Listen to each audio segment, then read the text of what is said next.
Hello and welcome everybody to Round 3 Front 9 coverage of the 2021 Las Vegas Challenge presented by Innova Champion Discs. I am Brian Earhart, joined here yet again by Nate Perkins. What is up, Nate? Moving day, round 3. We're playing the third course, the Wild Horse Factory course out here. Not as much wind as we saw in round 1, and a little bit more than we saw in round 2. Yes, just enough to make the players think a little bit more. The scoring conditions are still very prime, and this course has a lot of attackable par 4s yet again. Kind of a theme for this Wild Horse property that we have here. Yeah, this is the longest of the 3 courses on paper. Look at that leader card there. Ezra Adderhold, after coming off a 16 down, is in the lead now. We move into hole number 1. Par 3, 415 feet, and our card is Garrett Gurthie, Clint Calvin, Ricky Wysocki, and James Conrad. This is going to be a blast. Can't wait. This one was actually playing really tough. We had a right to left wind, and with the shape right off the tee, it makes it very difficult to not just push way left on this hole with the right-hand backhand hyzer. Yeah, and as you saw, Double G threw a little bit short left with that spike hyzer angle, it looked like. And this is Clint Calvin. He is a Morley Field local pro, 1026 rated, I believe. Fantastic player. And look how smooth that shot landed. Wow. That was different than Double G's spike hyzer play, and I think it actually played the wind a little bit better, like you had mentioned. Amazing start to the round right there from Clint. I'm excited to see him play. I've seen his name pop up a little bit. He was 1033 rated at the last update. He just dropped to 1021, so 1021. He can play the game. I'm really excited to see what he has in store for us. Ricky going with another flat to fade angle hyzer.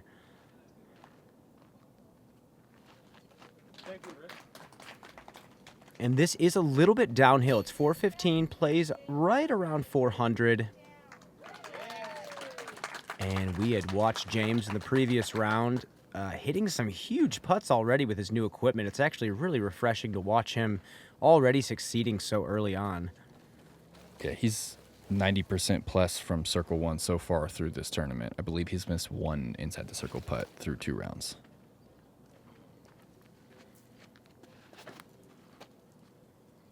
James going hard flex out of the hand. That is fighting out nicely. Oh, that's perfect. Oh, wow. What a shot from Conrad.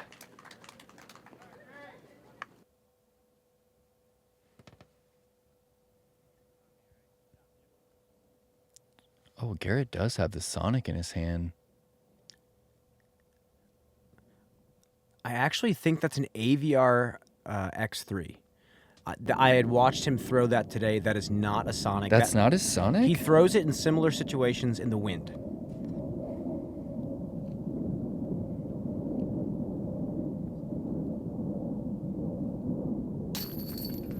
Ricky cashing a slight headwind putt from about 28. That is a solid putt to start the round. And Clint looking pretty good here, looking snazzy.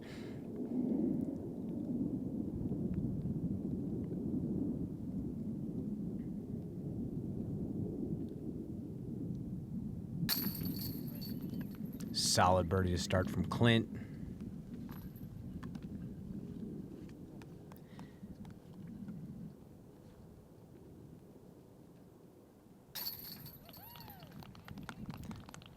Three birdies. Yeah. 3 birdies to start the round here for our card.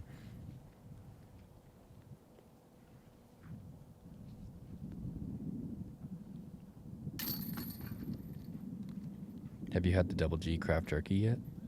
The Double G craft jerky is phenomenal from what I've heard. It's the real deal. Hole number 2, 649-foot par 4. Basket is tucked up left on this hill. This is righty bomber shape off the tee. I imagine that all 4 of these players can get down there toward pin high with this tailwind. Absolutely. It looks like you saw Clint. I actually don't know if he was going for a roller or a high flex. Did not come out. Ricky going Halo Destroyer.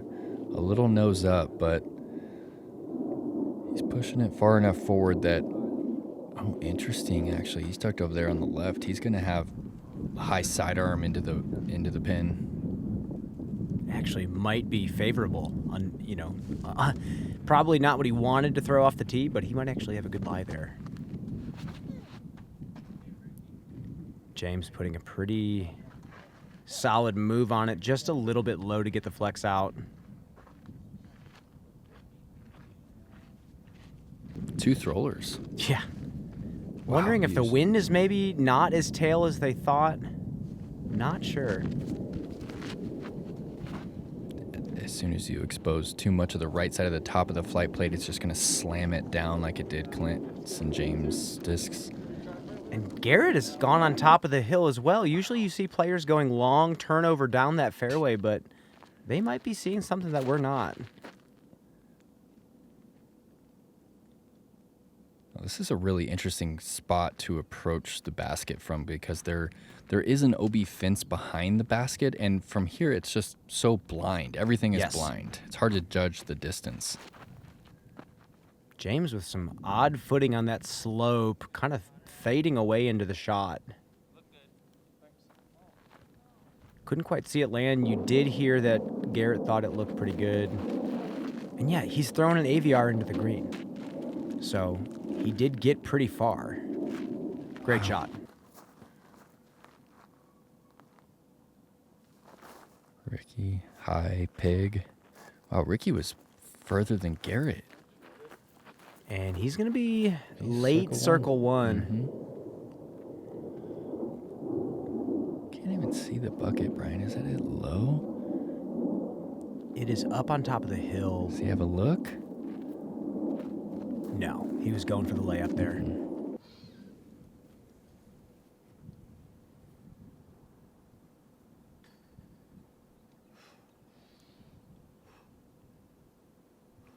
Couple deep breaths from Clint. Come on. Oh. Oh, he liked it. I liked it. We liked it.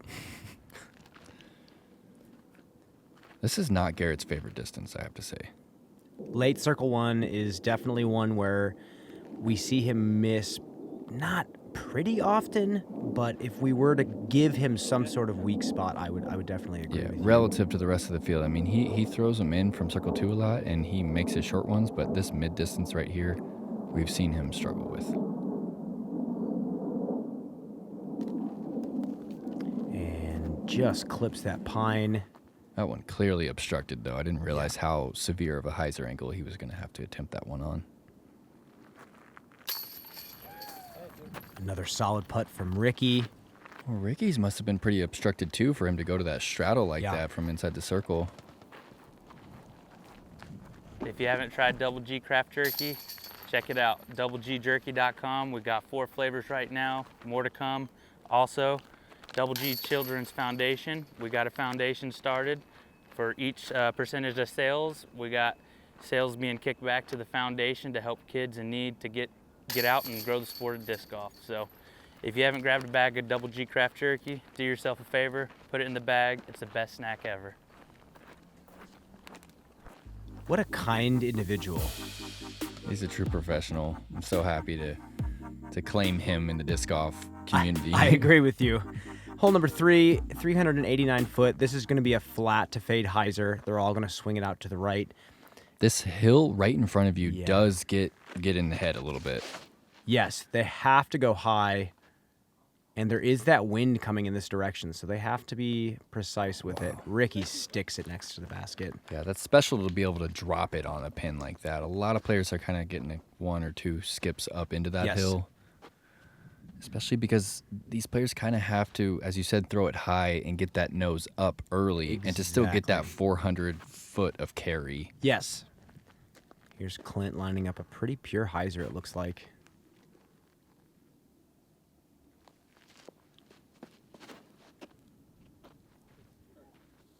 Little drop, but it looks like it's pushing.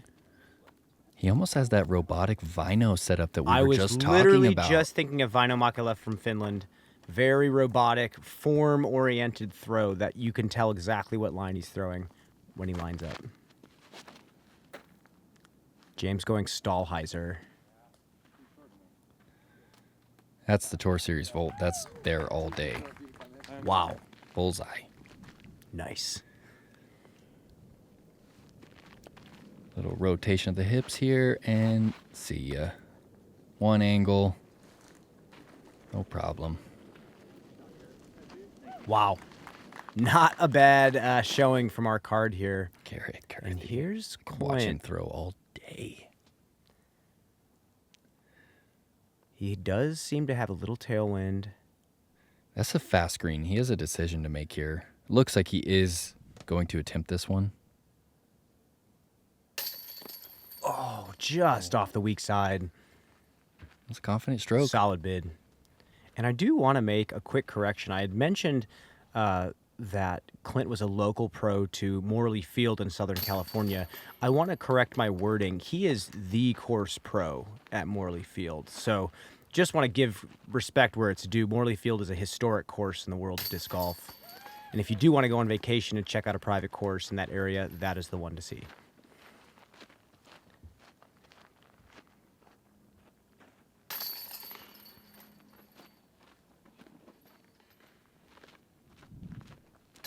James going to tap in a pretty easy birdie there.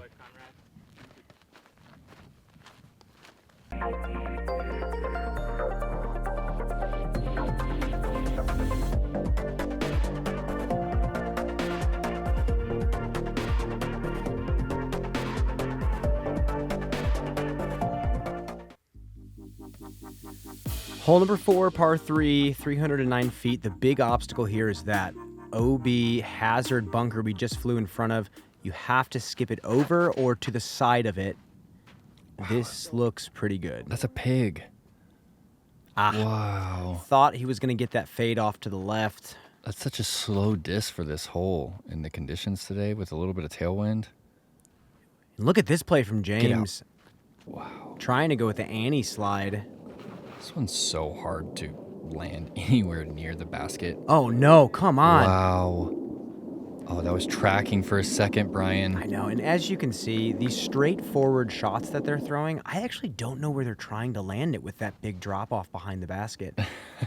Like it Right? Where can you land? I guess that's about as good as you can get it, really. And it's tough to say that it's luck landing close, but sometimes it feels like it's just fortunate. It's such a challenge to land inside the circle on this one. Oh no, don't roll.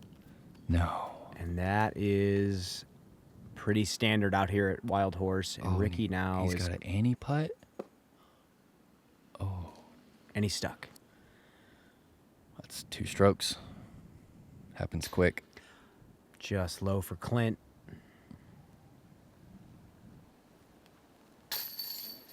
Nice birdie from James, just going with a putter turnover on a treacherous green. The play that Ricky was going for, that skip sidearm off to the left, is the safest option that I've seen. And everyone's going straight at it with a putter, and they both had great looks at the basket. That's a huge putt from JC. Oh, yeah. That's a pure death putt. And Garrett is going to tap in a par.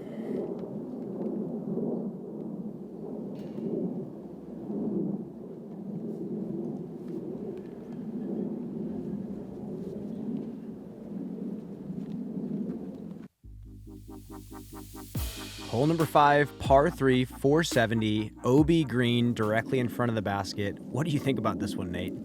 I mean, you have to make the decision as soon as you step on the tee pad if you're going to throw over the green. I would say 75% of the players choose to play this one for the 3. I think that our chase card might all be going across. Here's James. It looks like he might have a panic in his hand. That's that 13 speed? I believe so. It is a fast disc. And that line looks okay. It's got to keep going. No. So close. Yeah, this is very wind dependent for a lot of players. Good thing is James is going to be pretty far up there. Throw with him. Well, not that part.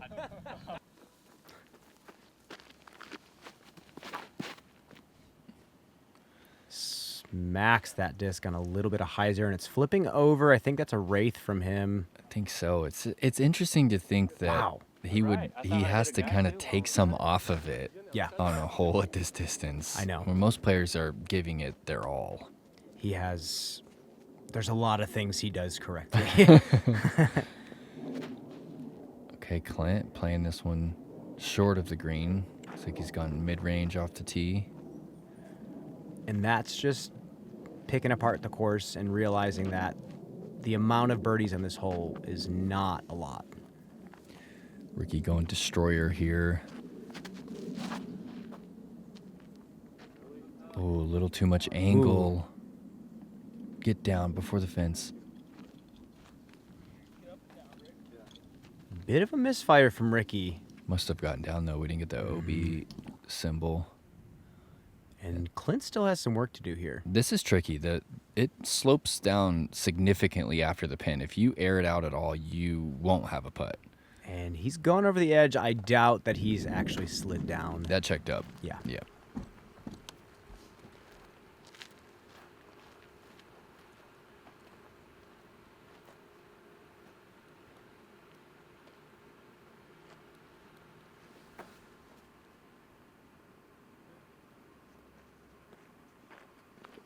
Simple. 15, 20 footer for Ricky.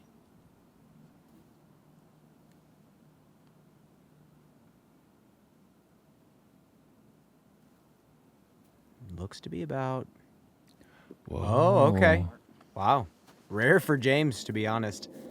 Yeah, pretty rare from inside circle too. He's definitely one of those people that will send a full speed jump putt at a death putt.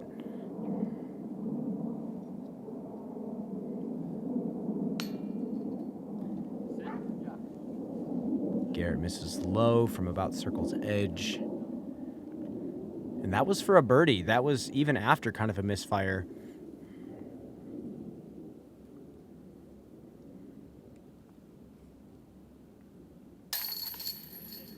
I've always wondered, Brian, if he feels like that is something that he has to get past, that short putt, or if he's already past it and it's just a gimme for him, you know, because that's not a gimme for me The or 15, 20 everybody footers? else, you know, the 20-footer right there with the death putt. Is he thinking about? No. No.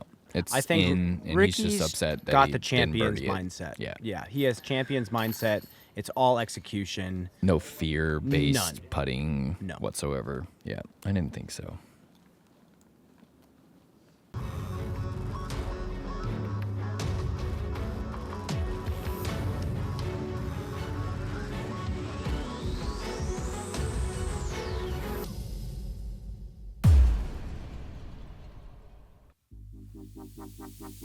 Hole number 6, par 4, 770 feet.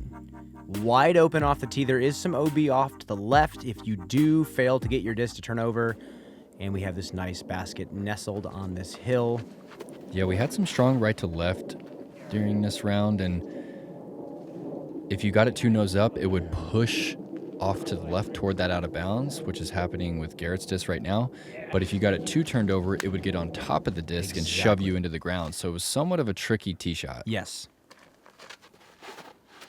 There are a few different ways to play this wind. It makes the distance line a little tougher, but if you have enough height on the disc... See, that's exactly what's happening with Rick's right there. It got on top of the disc and just kept shoving it to the right. You need that intermediate angle. And Has James found it? Looks Has so James big. found it? Wow. I would say so, Brian. That is smashed. Wow. He's going to have 250 into the green. Clint also gets enough turn on it. Does it have fade left? It kind of does. He's loving that. He's in position. He's safe.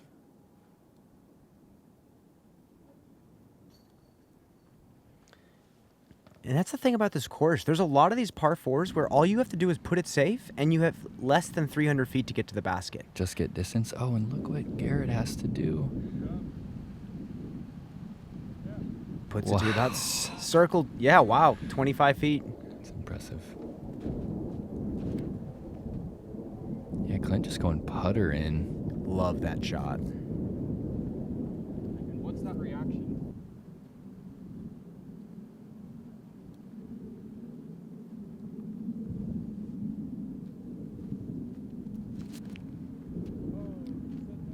Oh, a little bit of a... Ooh, actually a big misfire from James. Still puts him to about circle's edge, but he was maybe 200 feet from the basket on that one. Oh, when he's first to putt after that long drive. Headwind. Slight right to left.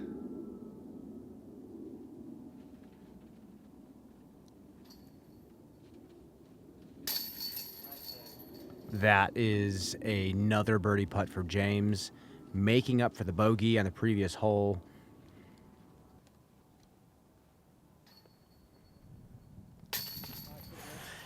Little bit of an elevator putt there from Garrett. That's also going to be a birdie for him. That's an awesome birdie from where he was at. Terrible footing on that second shot.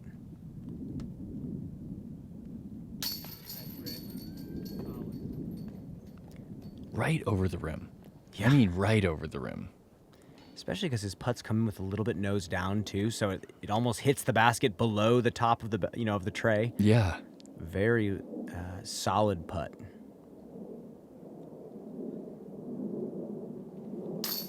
Clint closes out the frame. And he doesn't seem too happy with his putting stroke.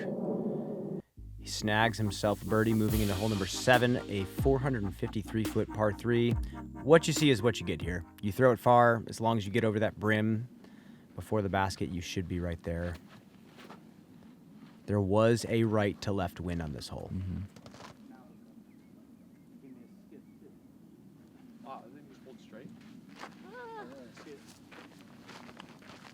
35 feet from the basket there for Garrett. Ricky hoping to make a correction here. I actually don't know what this tie-dye disc is that he's throwing.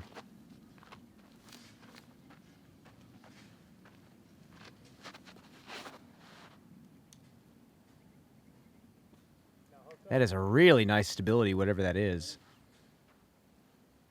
Maybe a little short. Look good. What a shot. Yeah, a little short, maybe a few inches short. Here's that same 13-speed panic. James. Little turn out of the hand. Is it enough? If it's... Oh, it's hyzering early. We're going to have another tough putt for James.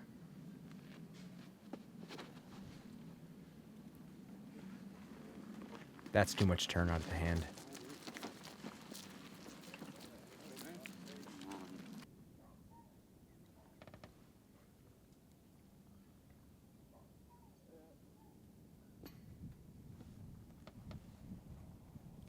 And I think James is going to run this birdie here.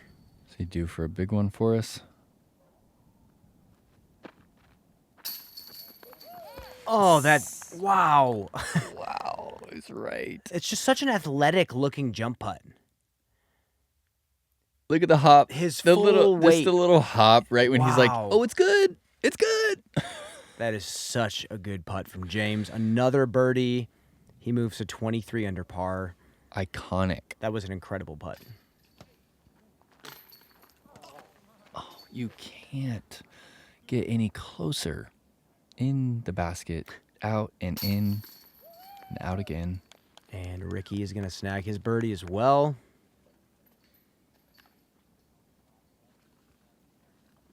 I still can't stop thinking about that putt that James hit. Yeah, it's just so James Not many Conrad. people It's so run iconic. those types of putts like he does. Yeah.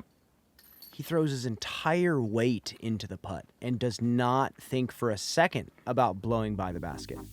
That is fearlessness. Hole number 8, par 3, 350, OB green short, big slope to the basket, and OB path directly behind it. It's going to be a subtle turnover or flick for these players. Yeah, we had a tree go down last year, so they moved this pin off into the right a little bit. Oh, did it stay? No. Oh. That is a common miss. Common miss on this Yeah, hole. very common, especially with that forehand shot. I actually like this play a lot. This is a putter. Yeah, you hit the ground with Annie and it sticks. Wow. And that is going to be circle 1 for James. It's definitely a harder shape to throw, but the landing is worth the extra skill.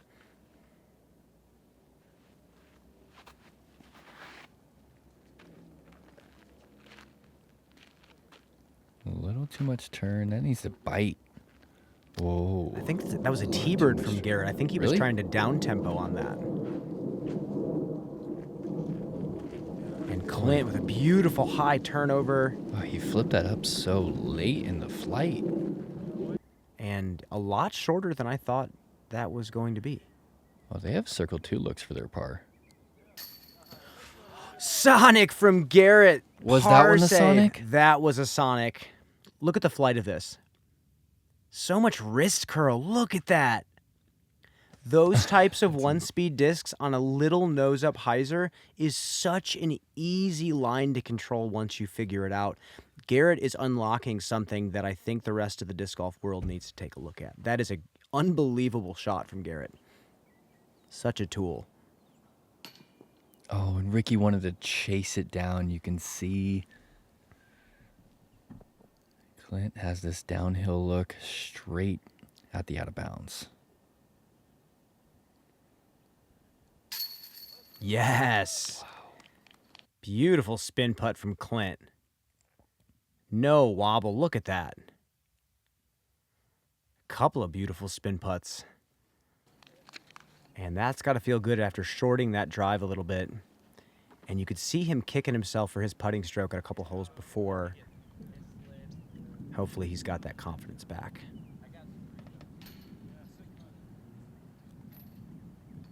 Hey, what's going on, guys? Clint Calvin here. I appreciate all the support and love I've been getting this weekend. I just wanted to give a quick shout out to my sponsors, Latitude 64, Drive Disc Golf, Team Fisher Disc Golf, and True Flight Disc Golf. Also a huge shout out to all my friends back home in San Diego, Botch Club, Ruckus, and Salty Disc Golf. Thank you, guys.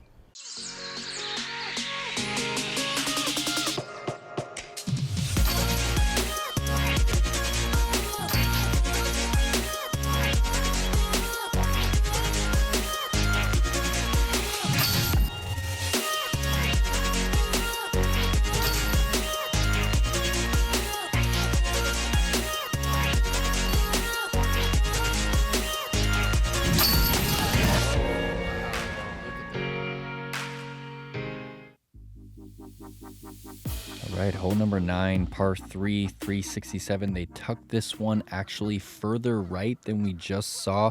You need to get right around that last big palm that likes to eat them up. Slightly blind Wow. putter turnover. Wow. That is so impressive with the wind too. Tailwind to get that to hold that turn. Yeah, he really forced that one over. Wow. I think Clint tried following suit with a little bit faster disc and just couldn't get it over on that Annie. He's got about a 60-footer. And I think Double G is going to try to follow the same line. Rock 3, glow rock 3.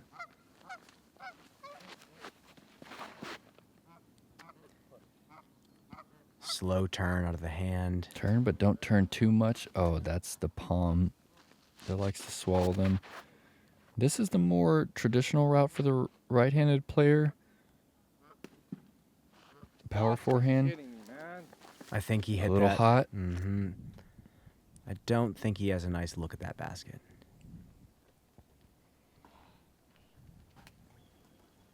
Wide right for Clint. Ooh, Tester coming back into the wind. It's a big putt.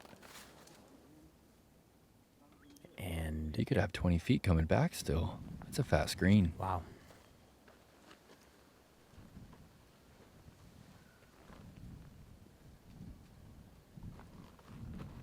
Okay, so Garrett did make it past that palm.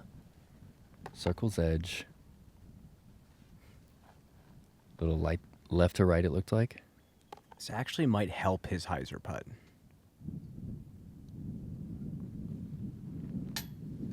Ah, just high.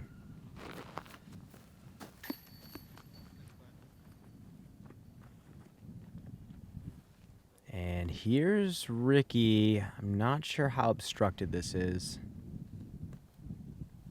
It seems like he has a window. Okay, he's stretching out a little further. Solid putt. That was pretty far, too. That actually was closer to 30 feet for Ricky. That was an awesome putt. Pretty close. How close did James actually get with that putter? Wow. About 15, 20. It might be as close as you can get on the Yeah. right-hand, backhand turnover line.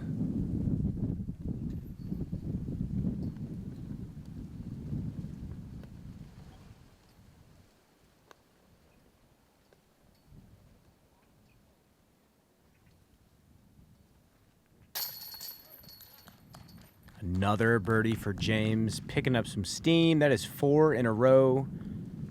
And Clint has another one he has to get here. This is ripping right to left, too.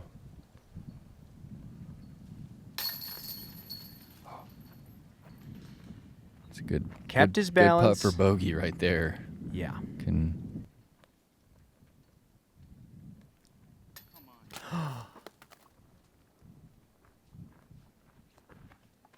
No, he's gonna have further don't- distance coming back, Brian. Okay. I don't have words for that.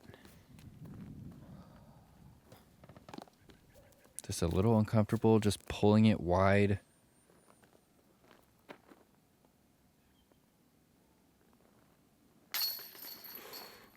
And that's going to be a 3-putt for 2 players in our card. And Garrett was circle 1 on Yeah. the first one, too. That is just... That is tough. There we have it, folks. Front 9. Decent round from Ricky and James. Some blemishes on pretty much all of our card. I mean, Garrett, I guess, played a pretty lackluster front 9. Everyone has an okay round going, but we really have a lot more work to do in the back. Make sure to subscribe to Gatekeeper Media on YouTube, and we will catch you for the back 9.